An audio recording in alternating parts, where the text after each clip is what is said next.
Hi, my name is Audra Perry, and this is what I did for my $100 challenge. So my idea was to go out to yard sales on Saturday morning at 8 a.m., look for any good deals on any piece of furniture, barter with them to get the best price, bring it home, fix it up if need be, just make any changes, update it at all, fix any minor like scratches or anything like that, and then to sell on Facebook Marketplace for a profit. So this is what happened. So I went out to a yard sale Saturday morning at 8 a.m.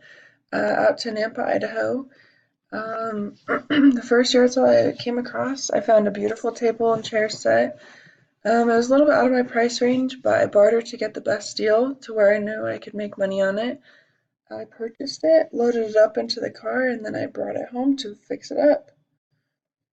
So this project had a few more scratches and nicks in the wood that I originally wanted, but I knew that it was a simple fix. So from a previous project that I had done a few weeks ago, I had some gel stain that I already bought. Gel stain is awesome. It works better than regular wood stain because it actually sticks instead of just wiping on it. So I put some gel stain on the scratches. I forgot to take a picture, but in the picture below, that's basically what the scratches looked like. And I stained it where it needed to be. And with the gel stain, you have to let it set up for a day, but the next day it was ready to go. So my selling process was I took pictures in my garage of the table set, and as you can see to your left, that's what it looked like in the end. It looked like a brand new set.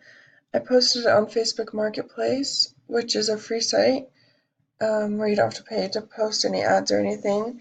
I had a few people inquire about the ad and they were interested in coming to see the table.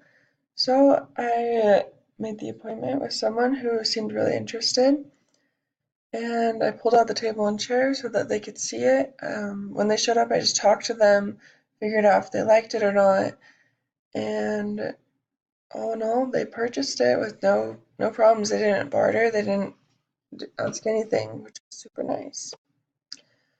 So here's a little bit of my breakdown. I bought the set for $75, which is originally more than I had said I wanted to spend, but I know it was a nice set and I could make at least $100, if not more, on it. So in the end, I sold it for $175 and my profit was $100, which was perfect for this $100 challenge for this class. I didn't have any expenses because I already had all the materials that I needed to fix it up, and there was no other expenses. I didn't need to advertise. I didn't need to pay for advertising. I didn't need to pay for anything. So all in all, my profit was $100. Thanks for watching.